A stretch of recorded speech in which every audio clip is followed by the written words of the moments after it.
The other thing is, even if you go to our scriptures, while there are different ways societies lived and many ate meat, but the Mahabharata, in Sanskrit, this translation, they say it has a positive impact on body and mind. Now, the other part I want to bring out is in this atomic age, with atomic and hydrogen bombs, we have to try to go and saying, respecting life in all forms, in all conditions, is just another way for vegetarianism. And by the way, I'm going to connect a little bit of Buffett here. They are non-vegetarians. But very interestingly, Buffett has, the only big concern he has is nuclear devastation. He thinks, with his very sharp statistical mind, that the odds of a massive catastrophe, meaning 30 to 40% population wiped out in 50 years, is greater than 99%. And this is based on some probability every year, or let's say 8, 9, 10%. But even if you decrease it by 5 or 4, it increases a lot. Now maybe we don't have ready solutions, but this is the way, at least statistically, we may have to think harder and face. The other important thing is, I want to point out, rightfully some people came to me after my earlier presentation where I didn't have these kind of slides on this aspect, fertile ground but not necessarily direct causes. I know a lot of non-vegetarians, they're very nice, and some vegetarians were not, and they're totally right. So the concept here is that basically it increases the likelihood of violence to humans too, if you're violent to animals. And if you go to extreme situations, more highlighted. FBI, basically, when they go into background of terrorists, they inquire about extreme cruelty to animals, like they poke needles into cat's eyes. So there's a correlation.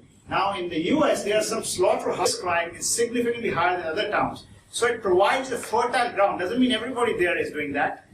The flip side is, there was this author Edgar Snow who wrote Red Star Over China. In fact, my father invited him for lunch, somehow he got him many decades back, and he had this phrase that there was a mirror in the Mahatma in which everybody or most people could see the best in themselves. So he provided a fertile ground for good behavior, generally. So flip side is violence to animals, like slaughterhouses, provide the fertile ground for violence of time is that, at least as far as you're aware, and be kind to animals, it can help humans too in a very big way. Now, I mentioned Hans-Peter Dewar. Actually, this is the person I was mentioning in my last presentation. He's the German physicist who actually, remember I talked about that book, Deep Simplicity, Bringing Order to Chaos and Complexity? This is the person I had several brought out in a speech by Dr. Hegde Padma Bhushan in saying that therefore vegetarians, how can you be saying we're superior or something is black and white, and he's right. So all we can do is kind and cultivate that attitude while allowing for different thoughts, because ultimately you cannot say if something is right or wrong, but in my simple mind I don't want to do to others what I don't want to do to myself. Even a little needle hurts me.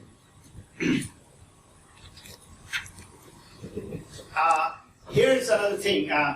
What about extreme situations? Now here I don't have all the answers, but here's something I made up myself.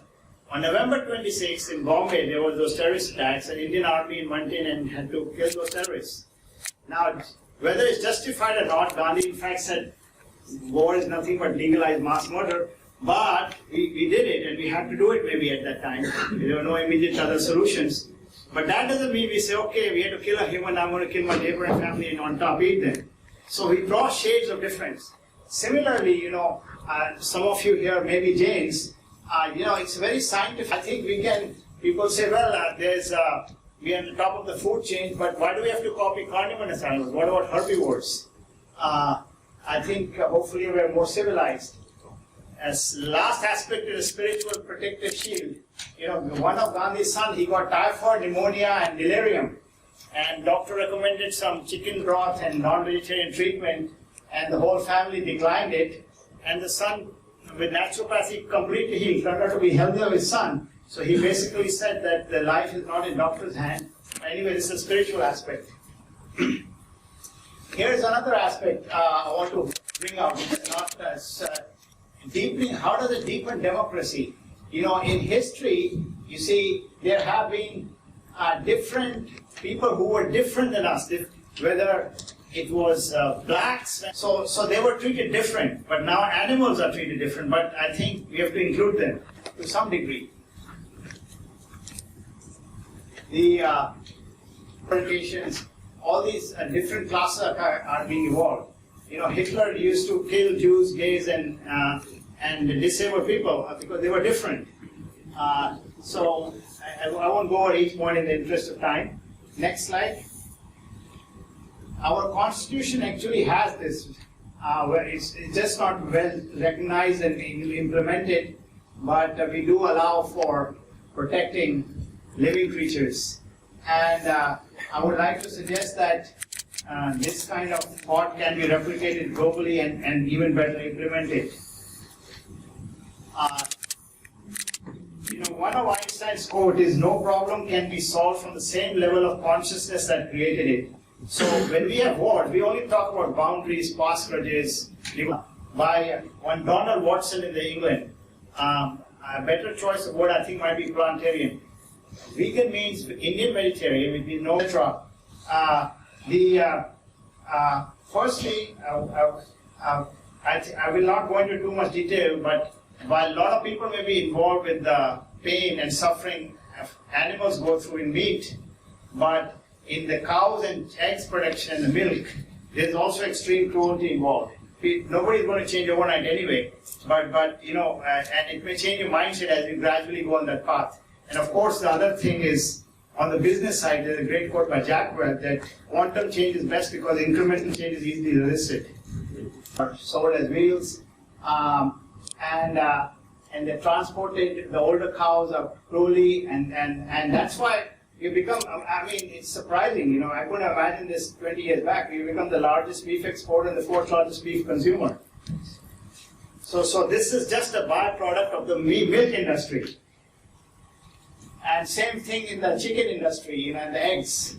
They are not allowed to move, their hens are packed, male chicks are just actually thrown into even grinding machines. Now this is a slide which may be more immediately, directly of interest to you. Firstly, with a healthy vegan diet, and I'll highlight, many things are reversible. Bill Clinton, who read the China study, which I'll just talk about, went back to his high school weight and reversed his heart disease. He met Colwell Esselstyn of the, in Ohio, who runs the heart clinic. I want to point out that it may sound a tiny minority or even strange, but veganism is 100% the norm in the animal kingdom. In the vegetarian, no vegetarian animal is really vegetarian. They don't have milk after weaning years. Which means in the equivalent case of humans, at age 2 your teeth come out, your mother stops making milk because nature says don't triple your weight anymore. And yet we have of cows and buffaloes, which is designed to triple a much larger animal than you with a lot more fat and cholesterol. The other interesting thing is we grind our thing. We sip our water rather than lick. All omnivores and non-vegetarians lick. So all vegan food is, they have a lot of fiber, it fills you up, so you end up eating less. And a lot of the food is easily dissipated as heat, whereas non-veg food and milk is retained as fat and protein. Now here's a question which at zero. Because cholesterol is made in the liver of an animal. So as a vegan I am, my external intake cholesterol literally zero. I have some cholesterol the body makes, but I need that. Now, a little bit about this China study. What happened is, you may recall in the early 60s, there was this Chow En-lai, Chinese premier. He got cancer, and two commonly asked questions are, what about protein? It's one of those conditioned questions. Because I would say that probably none of you have heard of anybody with a protein deficiency. It's a very rare disease called kwashiorkor in sub-Saharan Africa where they don't get enough to eat, period. All plants have 3 to 7% amino acid, which is the building block of proteins, and that's all you need. In fact, too much protein was linked to all those health issues China study pointed out, especially the animal kind, which increases the chance of cancer and causes premature aging. A good analogy actually. You take smoking. Only 25% of heavy smokers get lung cancer. That means 75% do not. And 10 to 15% of normal smokers get lung cancer. Say people about becoming vegan, and you can just read it on your own. It sounds extreme, but the other one I think is more extreme.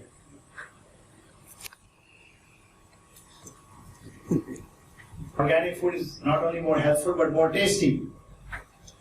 And of course, so organic food is aesthetic case. Ramachandran Goa, the well-known author, became a vegetarian from non-vegetarian, and he found that he started enjoying some subtle flavors of delicate Indian cooking, whether it's appam, dhokla and others, because he felt that and you can change your taste buds. Some may take longer. And the other thing is vegans sweat don't smell compared to a bicycle. There are tons of study, even in the United Nations is suggesting towards that. Bill Gates, while being a non-vegetarian, is promoting some vegan alternatives more from sustainability and economic perspectives. Next slide. Yeah, so, genetic modification of foods in many decades since 2008. The Physicians Committee of Responsible Medicine, based in DC, they have made medical school understand that animal experimentation are not only inaccurate but needless, a lot of things that work. Neil Bernard, reversing diabetes. Now the last point is directly with sharan-india.org. You'll get this when I send you my PowerPoint. They have programs in India and Bombay. You can reverse your diabetes and many other things. Next. So in conclusion, good, I did it in half an hour. We have, it's not as if I'm sacrificing something. I'm actually, I don't want to use the word enjoy, but I have a healthy, robust thing in my mind, and so, thank you. Any questions?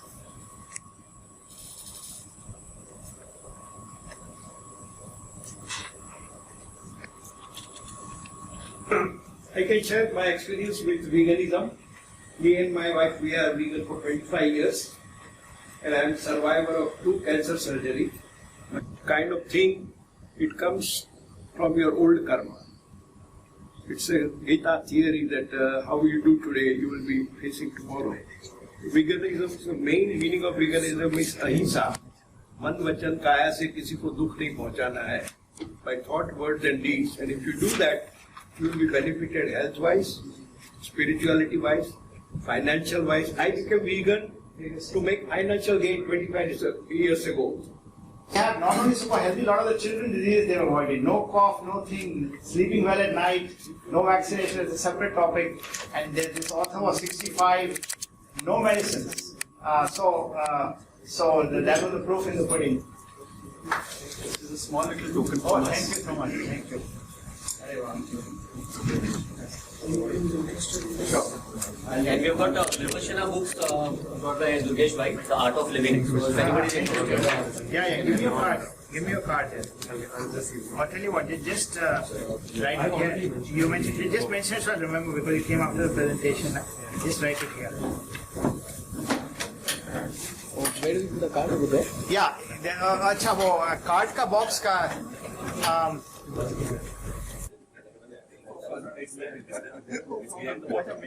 Oh, behind the okay, thank you. Yeah, give me your card. Yeah, you can write it here. This way I'll remember. So you come after the presentation, and then list I'll forget.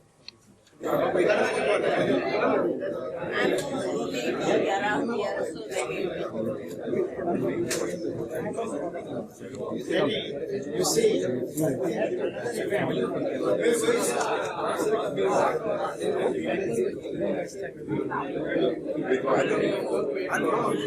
Hi.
Right.